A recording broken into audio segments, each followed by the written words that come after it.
الإنسان ضعيف، الإنسان بشر، الإنسان مهما بلغ من السلطة أو النفوذ أو العلم أو المال أو حتى القوة الجسدية، يوم من الأيام سيواجه ربه تحت الثرى، تحت التراب كما هو تراب.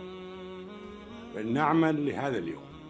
ديننا يفرض علينا أن ننظر لما بعد الحياة، أن ننظر لما بعد القوة، لما بعد المال، لما بعد النفوذ، لما بعد السلطة، لما بعد العلم. هل عملنا في دنيانا نافع؟